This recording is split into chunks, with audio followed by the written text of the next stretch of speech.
Hello, everyone. Today I'm talking about the classic Final Fantasy VII. It's funny, my first Final Fantasy I probably played was 10, and it still actually is my favorite, but 7 is a very close second. I see why this game was so influential back in the day.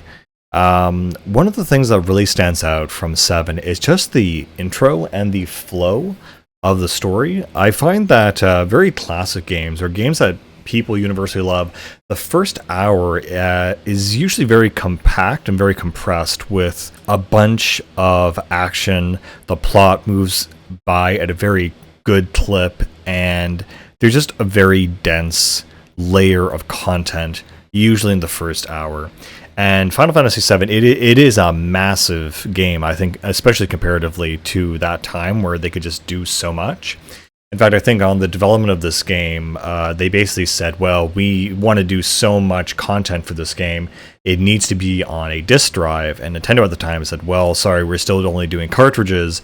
And so Final Fantasy went over to Sony PlayStation and said, hey, well, we can do it here.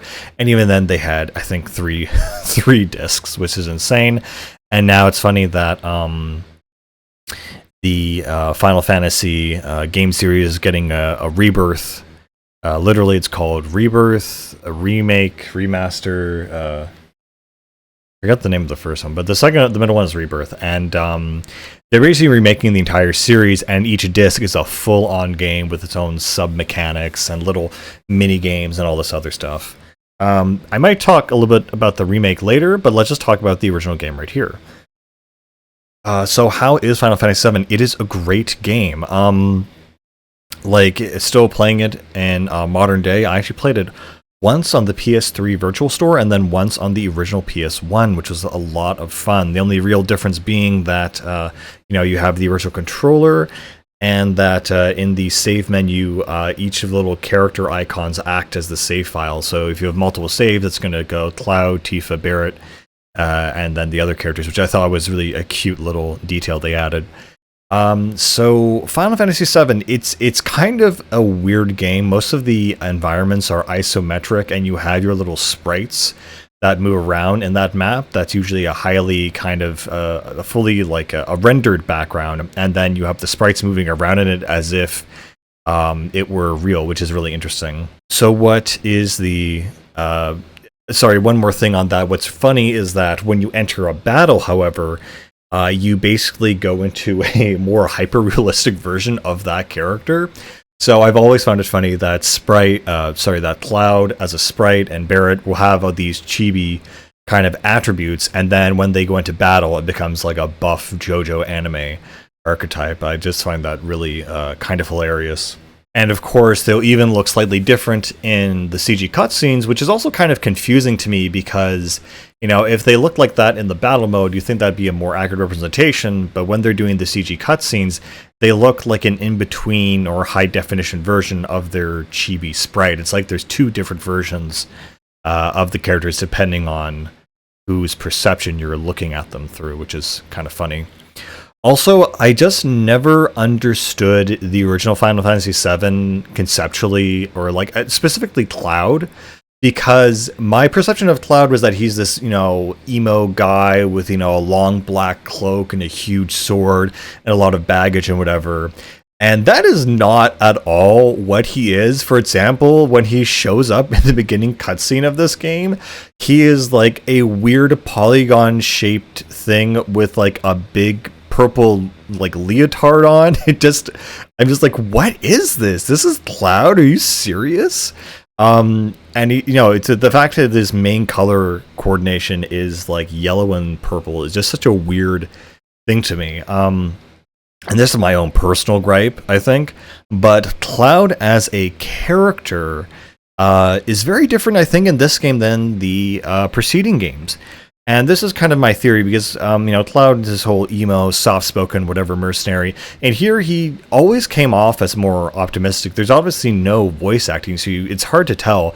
But Cloud as a character always felt to me like a character who is very abrasive, brash, very shonen kind of coded. He was always, trying to prove himself and always, confrontational almost. Almost akin to Barrett, very confrontational. While he was more emo in the later installments, and I feel that it's funny that. Well, this is my own theory: is that the spoilers, as we all know, a certain major character in this series dies, and that really changes Cloud in his personality and his motivations. And I feel that Final Fantasy VII, it has a weird history to it, because after this game came out, Final Fantasy, or rather Square Enix as a company wanted to pursue more, I guess, cinematic paths, and that's when Spirits Within came out. But then also they made a Final Fantasy VII movie called Advent Children, which is a full CG movie, and it's still pretty neat and cool in terms of technology today. They wanted a full CG kind of thing, and the idea that video games would take over movies, and in a way, I guess CG has taken over movies, like with the Avengers series, but it's a different kind of way that it happened, and so Cloud's depiction in that movie was kind of this emo kind of attribute, where oh, she's dead, and my life is, but I'm a reluctant hero, whatever. And I always felt that Cloud was not the same Cloud we have here in the actual game Final Fantasy VII. I felt like this Cloud, he is a mercenary. He is a tough, battle-hardened guy, and it's kind of like the character that we have post Final Fantasy VII is that character that's been placed in other media over and over and over again, that he carries this burden, this baggage with him, because that's what his experience has been. But I think it's funny that we start this game and he's already kind of in that mode, and I'm not sure if that cheapens it, in terms of character development, or there's going to be something else to it. But yeah, that's just my own kind of specific gripe. On that, what is the story of Final Fantasy VII? Final Fantasy has great stories throughout most of its games, at least the ones I've played, and they're usually very complex and interesting. So the basic premise is that Cloud Strife is a mercenary in a fantasy world that still kind of resembles America, kind of, like very loosely. I don't know if it's more Japan or America, but he lives in this fantasy world that's modernized and industrialized, however. And in this world, which is called Midgar, he is mercenary who allies himself with this eco-terrorist group called Avalanche. Eco-terrorism was a very 90s theme, that the environment and saving it was important, and then some TV shows and other media said, well, what if they were terrorists who actually, tried to, destroy humanity to save the environment? And so that's the basic thing, is that Barrett, who is the leader of this organization, is planning to basically blow up these things called Mako reactors, because Mako is actually draining the life force of the planet itself. And so even though it gives Mako gives them electricity and power and energy, it also basically is killing the planet and the corporations / government, because the corporation of Shinra, the Shinra Corporation, is essentially more powerful, or is the government that controls the main city, and basically determines whatever happens. And they live in a kind of semi dystopian world, where different the main city is divided into 8 different plates, and each one with its own different social class, and it's a giant circular city with the Shinra building right in the center of it. And where Cloud is from is essentially the slums, and so these plates, which are part of the city, which go over this mega metropolis, which hover over the bottom parts, essentially where the slums are and where all the poor people are. And it's this financially disparate society. And so part of it is, destroying that society, and also destroying the reactors and saving the planet at the same time. Cloud, however, joins this troop not really super concerned with this, and is more interested in, getting his paycheck. It is interesting, however, to note that the environmental message is not really shoved down anyone's throat, and it very much takes a backseat after the opening act of the game, only to resurface later through various characters. There is also the other main character, Tifa, who is part of Avalanche and is a companion of Barrett and his crew and helps you fight, as long as other characters of Avalanche that hold smaller roles throughout the rest of the game. And so it's a really great opening, as I said, where basically the opening to this game, as I should have said, it kind of shows the cosmos, and then it shows Aerith selling flowers, and then it shows essentially Cloud jumping off a train and attacking, these soldiers that are part of the Shinra Corporation.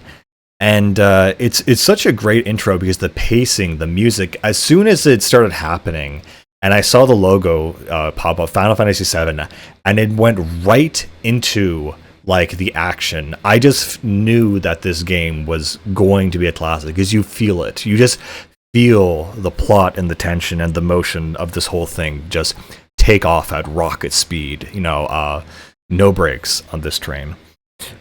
It's funny though. So in the opening sequence, you will basically blow up the reactor and get the basic mechanics of the game and fight your first boss. Now, how this game works, it is turn-based, kind of. I mean, it is really turn-based, but it has a slight variation on that, where it has something called an ATB meter, or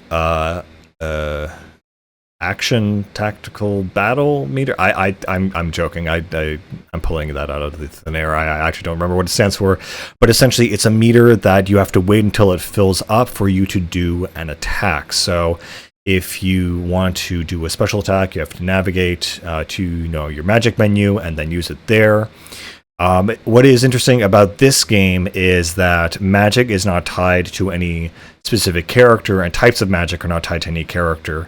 Essentially, each one of your weapons has materia slots, and materia are these compressed elements of either, I guess you could call them. Some of them perform magic like, fire, ice, etc. And some of them perform certain skills like counterattack, steal, extra dodging, extra EXP, and things like that. And the more you use them in battle, the more they level up, and fire becomes fire 2, and then fire 3, or Viagra, and so on. And if you level it up to the max level, that materia element will give birth to a new materia element. So it's kind of interesting how, I've always, when I ever always used Tifa, I always gave her fire magic. I just thought that always suited her, but really the way you play this game could be totally different from everyone else. You could get Tifa wind magic, ice magic, it doesn't matter, and there's not really a tied element. While at Cloud, I always gave ice and lightning magic, but again, it's completely up to you. Again, these little sprites, they are very interesting, just because there are certain things that you can do with a sprite that looks almost like a doll.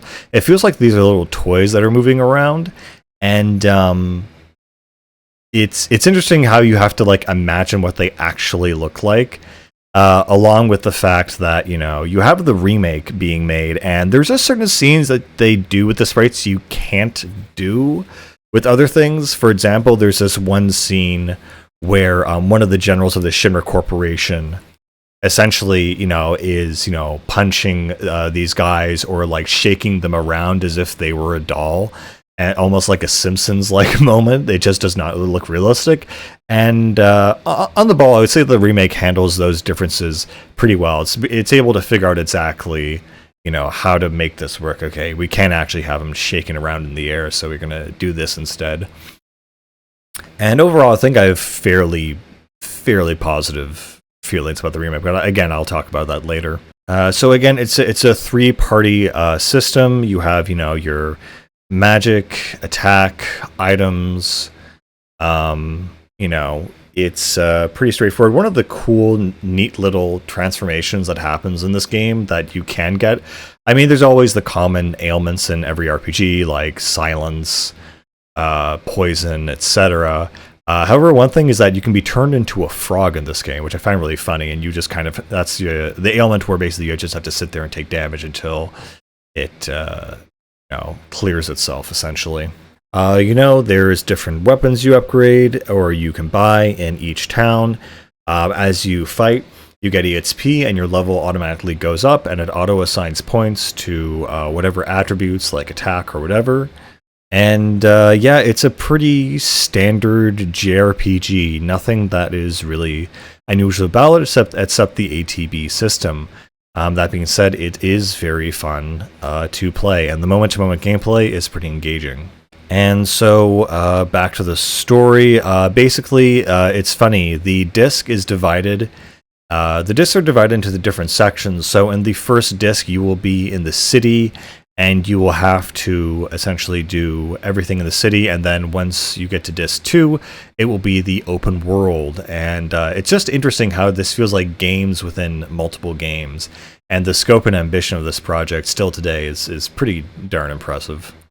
So in the city, Cloud and Barrett and Avalanche, after essentially blowing up the reactor for Avalanche, essentially have to have the rest of their adventures in the city and confront the Shinra Corporation head on. And what I love about Disc 1 is that it ends in this big climactic highway chase scene where you are Cloud steals a motorcycle and he's racing down the highway and he's attacking all of these enemies, and it ends with a final boss at the edge of the highway. I just think it's the coolest thing, and the game honestly could have ended there, but it just keeps going for 2 more discs, which is just crazy and a very interesting way to pad out a game. It's like 3 games in 1. It is funny, though, that I think people do say the story here is super amazing, one of the best ones ever told, and I do feel that's a bit of overhype. It's not bad, but the story overall is interesting, but also extremely convoluted. There's this whole backstory with Cloud's past and Zack, and this concept that, like, Cloud superimposed his memories from other people onto himself. It just gets really, really stupid later in the game, and I think everyone pretty much just forgot about that part and just focused on the normal sections of the game and the fun sections of the game. However, I will say the lore, though, is pretty engaging. Who Sephiroth is, what the story of their planet is, Genova, and the background of all of the stuff, and what is Mako, and what makes a character part of Soldier. Again, I think the strongest part of this game really isn't the story, but the characters themselves. They do really feel real, and it does try to do a kind of epic romantic connection between Cloud and and all the other characters, really. Basically, you will acquire Aerith while in the time you are in Midgar, and she lives in this little kind of house out of the way in this part of the city, and I don't know, Aerith's theme is just a wonderful kind of theme that really stays in your head. Maybe I should talk about that right now, but the music in this game is iconic. Not only the main theme, but all the other character themes. Cosmo Canyon is maybe one of my favorite jams. There's just a lot of themes in this game. The iconic Sephiroth theme is almost as well known as, I don't know, like a classical piece of music. Everyone knows about it, even though they've never actually played the game. I feel like everyone has heard Sephiroth's themes, and they know who that character is, and I just think that's so cool. Sephiroth himself, the way he comes off in this game, is kind of like a true badass, but in a very different way. What is really nifty is that you'll see signs of Sephiroth's work. This one kind of Leviathan creature that's killed, and they said, "Did Sephiroth do this?" And I just feel like that type of foreshadowing is much more nuanced and interesting At least compared to the remakes where it just shows Sephiroth right off the back and he's badass because he keeps saying he's badass, rather than seeing the signs of him and sort of this slow creeping tension to finally meeting this kind of epic character who is just the equivalent of the level 9000 shonen antagonist with the massively long sword. This game, I guess, I mean, obviously they were in the previous games, but this game introduces things like Moogles, Chocobos, Gil, the Golden Saucer, a lot of things that are staples of the series. I have to admit, I haven't played anything actually before 7, so I don't know when each of these things is established, but 7 really kind of made them super commonplace. I think, in general, if I have to just take a note, it is really impressive how Final Fantasy can just restart all of their stories for pretty much every game. There are a few exceptions where they do sequels, like Final Fantasy 13 and 13.2 and 13.3 Lightning Returns and all this stuff, but it is really impressive how they just have certain elements that flow through each of the games, but they restart the story. So things like Moogles will appear in other games, Chocobos, but the characters and setting and motivations are always different, and it's so fascinating how can they can just keep churning out honestly well-designed, likable characters. They don't always hit, but they're a lot better than what typical developers can do for their mainstay games. Another thing that I do love about Final Fantasy is, specifically this game, is it does have a series of very fun mini games. There's one thing where, crazy things where you have to perform CPR on a little girl. You have to use a dolphin to jump up this giant tower. The most memorable one that everyone remembers from this game is that there's a military parade where you are disguised as a soldier and have to do a series of kind of quick time events without any button inputs. It's kind of crazy because I wish that they would let you retry that a lot more, but like once it's over, you can't really do it anymore, which is kind of a shame. It's kind of interesting to note that Tifa, I had no idea what her deal was until I played this game, and I was shocked to find out she's a hand-to-hand brawler. She's a strong-armed woman. I never would have anticipated or thought of that. Cloud obviously uses a giant sword. Barret has his chain gun hand. And then you kind of meet the other characters in the story, which is kind of nifty. So there's obviously people like Kate Sith, Vincent the Vampire. That sounds like a children's show, but that's it. That is what he is. There's Yuffie the Ninja and Red 13. And of course, Sid the Engineer. That's actually a kind of funny thing that Sid has also been in every Final Fantasy game. He's usually the engineer or some kind of engineer type of character. It's kind of fun because besides the main characters that you get in Disc 1, all of those extra ones you get in the latter part of the game, they all kind of just appear and you recruit them into your party, no questions asked, and it's only through parts of the main series or in side quests where you get the backstory of who they actually are and why they actually matter. Vincent himself is probably the most interesting one, and I kind of wish that we kind of got more of Vincent as a character, because I just think he's just really interesting, and of course he has the ultimate edgy master apparel. He has a friggin' giant gun. He's a vampire. He's red and black, along with Dante Helsing, Shadow the Hedgehog. He's part of that Edge Club group. And so essentially Cloud backstory is, he was part of Soldier and now he's a mercenary.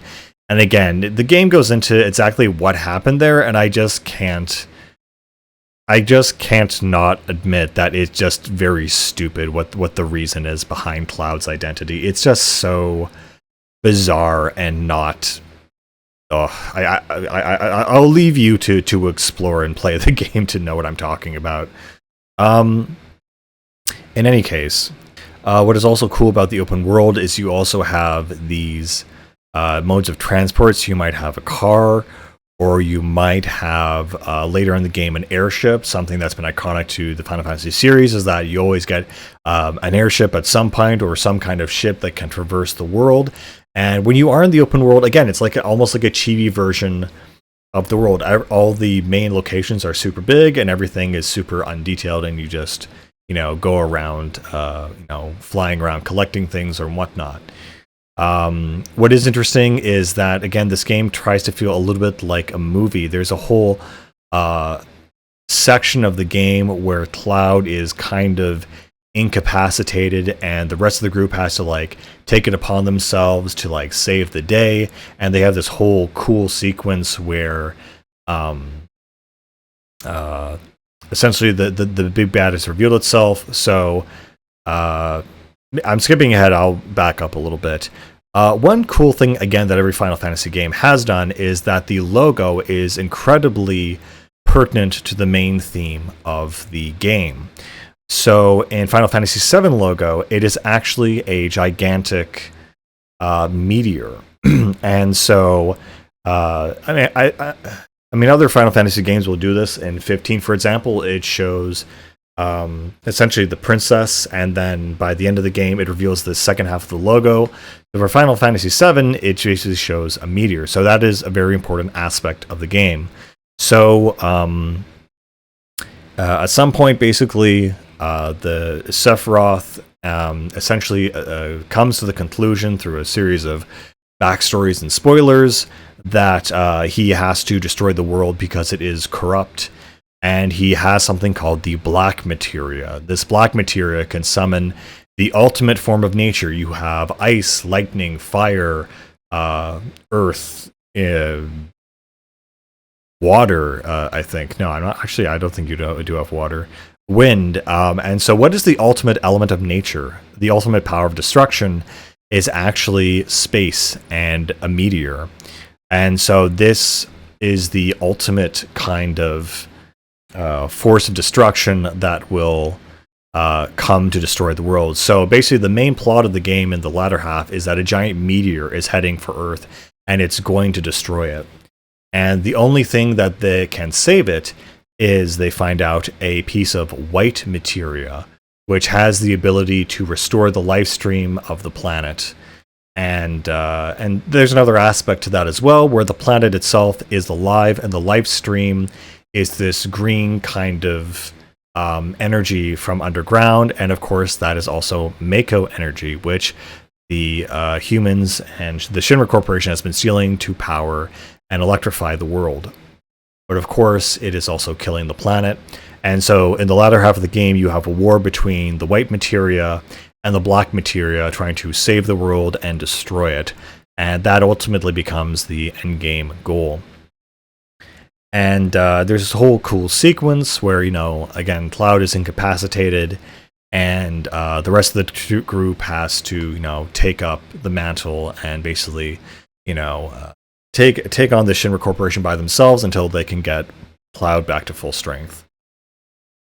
I guess just on that point, because I was really curious about how are they going to do this in the remake, I just need to get this off my chest, because it is the most bizarre, strange, off-tone moment I have ever seen in any video game ever, and absolutely no one talks about it or has talked about it in this game. Maybe because it's so long and they played it so long ago. But there is a point canonically in this game where Cloud becomes his brain. He basically I forget exactly what happens if he falls into the life stream or he's like defeated by Sephiroth or something. But basically, he ends up in a wheelchair and is essentially mentally retarded. And this is not played as jokes. This is not whatever. This is played completely seriously. And and it feels like an episode out of like a soap opera, out of General Hospital, where suddenly, oh no, Tifa's like, the person I love is demented in a wheelchair. What are we gonna do? And I'm like, what is going on? What is going on, Final Fantasy VII? Is there something you need to get off your chest and talk to me about? Because, yeah, it is. It was crazy, and just and just so off key for like an action adventure game where you're this super soldier, you're now like wheelchair bound and drooling out the side of your mouth.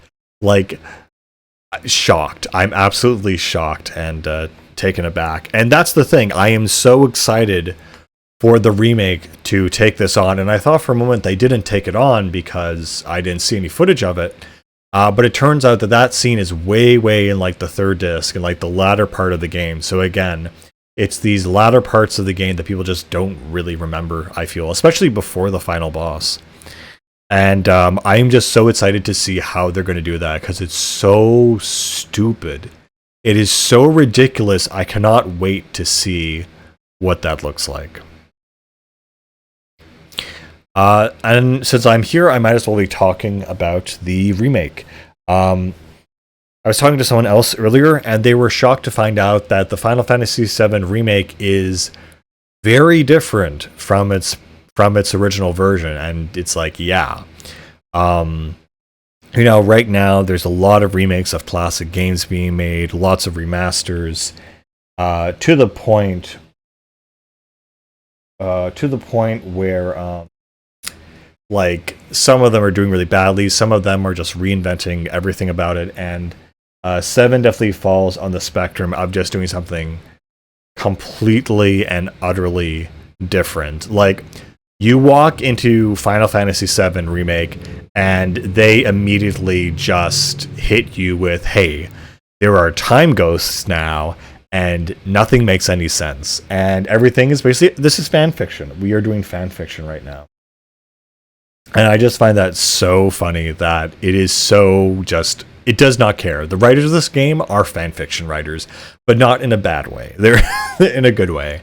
And I just think it's so interesting, again, with Cloud's persona being different than his perception. I think Final Fantasy VII has had such a huge cult following and a huge following in general that people's perception of who Cloud is, what the game is about, is so different from it in actuality, and there's been so much fan work made of it that at this point it doesn't even resemble its original character anyway, so why bother recreating it? Why not let's just have fun with it? And you know what? I kind of respect that.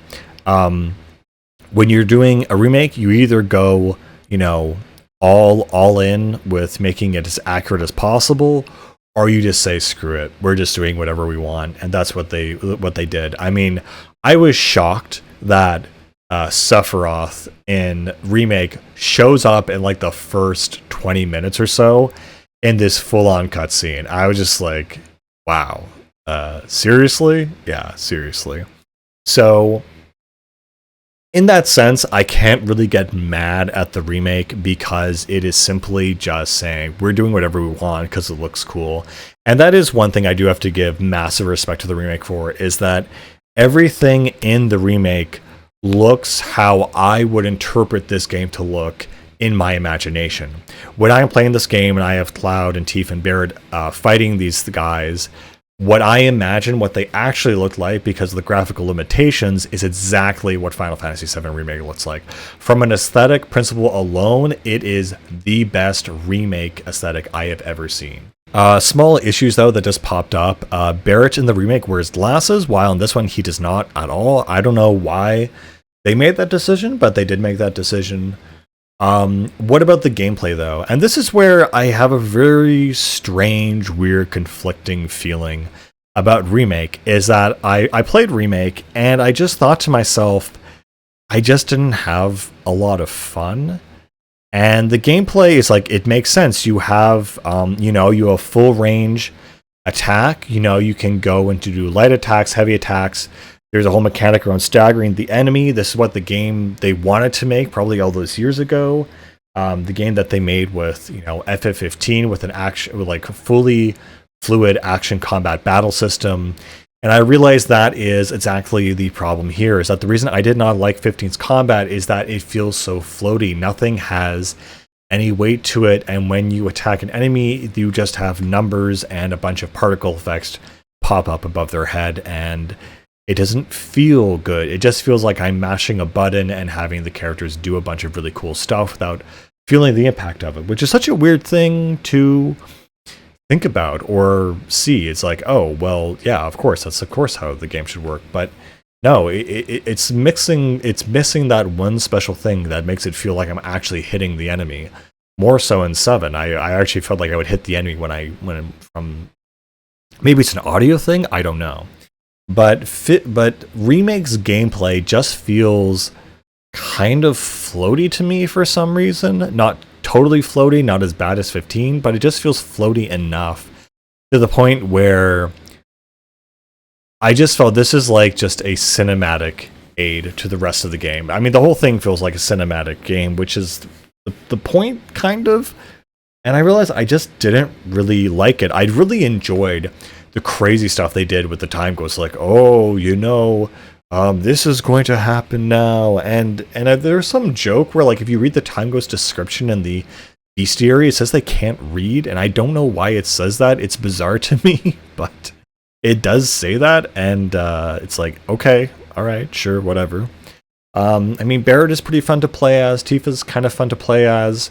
That's the one big thing, of course, that you can play as all the characters, you can swap between them, slows down a battle. Like, everything on paper in 7 Remake makes sense to me, and if I were in the boardroom, I would absolutely approve it and say, yeah, this is the way to go.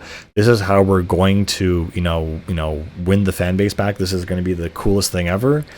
And you can do Braver and Slash when you fill up your ATB meter, and it's like, okay, your limit break rather. And it's like, cool, but I don't know. I think what summarizes my experience with FF Remake is that there's this one part where you are going across this duct, and there's a giant fan blowing, and essentially what happens is that this fan, basically, you need to just walk by it. And I thought, oh, I have to like wait till it shuts off and then walk. It's like, no, you just have to walk over this thing, and then there'll be a bit of dialogue or something.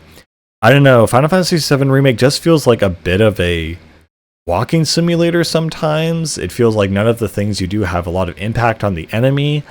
I don't know what it is. It's really strange because on the surface level, it looks like everything I would want from a Final Fantasy Remake, and I have no compulsion, essentially, after beating Remake to play Rebirth or the following ones. Because, one, it's going to be completely different stories, so I can just, watch it online, and because I don't really care for the gameplay, I'll just watch it. And it's weird for me to say that, because that's something I would never usually say. I hate watching games. I hate watching Let's Plays. I need to play it myself, but for a Remake, I literally don't care. It's very strange. I forgot to mention the limit breaks in this game are very, very fun. Cloud, of course, has his Braver Slash.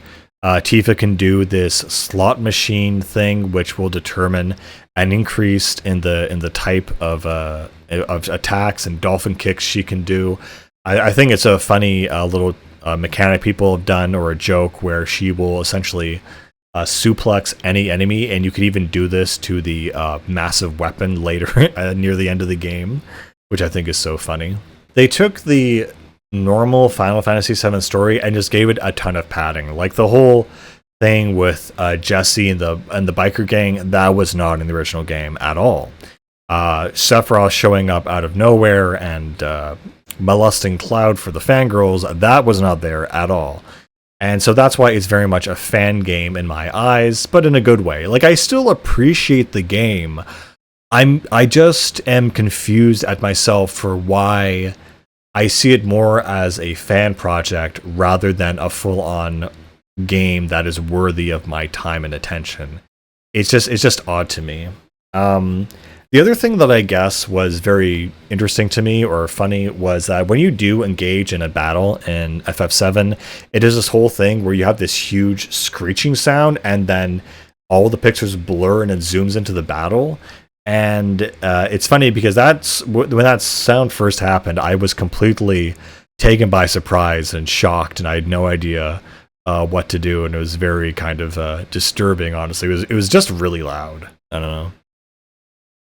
And they have the classical theme when you win a battle. I mean, all the staples are here. It's great. Again, this game is very, very long. there are certain. It was interesting to see how they interpreted certain scenes, like when Kate Sith is trying to get this materia while the entire temple implodes, and you have to get the black materia, I believe. Just interesting to see how they did that, because I feel like that scene in the original was kind of played almost for laughs a little bit, while it was super serious in the remake. And it is interesting to see, just from a normal technical perspective, hey, here's a weird abstract video game from like the late 90s. How can we recreate this using realistic graphics and the like today? And that in itself is pretty interesting to see just what they would do. Of course, throughout the series of the game, you can get different limit break abilities, which are kind of a thing that builds up over time, and you can use it to take out a boss usually, or it's a super powerful attack. Again, this game is so long, I think there's a lot of things I could comment on. The end of the game, though, is very epic and appropriate, and the very last cutscene of this game is very interesting and thematically on point with the rest of the game. It is really amazing to see kind of the adventure these characters go on, and of course there is, the ultimate death of that one certain character that we all know about, which even and I just will want to comment on it this way. I knew it was coming, but even though I knew that character's death was coming, it was still extremely impactful the way it was done, because what you don't have is the context of what they're doing at that moment and what everyone is trying to do to save her, because she is the most important character possible in the story. And when you have that full context of what's going on, even though you know what's going to happen, it's still a massive scene, and still honestly choreographed so amazingly well. It's insane. I guess also just speaking on characters, it's funny that Aerith, there's a funny little controversy, I guess you might call it, that what her name actually should be. So apparently in the UK, no, I'm going to screw this up, I'm going to forget, but in the UK versus the US, her name is actually spelled differently. It's in the UK, it's Eris with an S at the end, and in the in the US, it's with a TH, Aerith. So there's Eris and Aerith, and apparently, guess what? Guess what the reason for what her actual name is actually supposed to be? It's the katakana version of the word for Earth. And so try to pronouncing that with katakana, you get Earth or Aerith. So it sounds like, a Japanese pronunciation of the word Earth, which just sounds very odd, and it actually is different between different localization groups, which I just think is really, really funny. Anyway, I think that's all I can really talk about for Final Fantasy VII right now. It definitely is a classic game. It was a big deal when it came out, and still a pretty decent game today. There's a lot of weird, questionable stuff hidden in there. There's a lot of really cool stuff. But yeah, I think it's still part of the compendium of some of the greatest game ever made. Anyway, with that being said, I will see you guys later. Bye.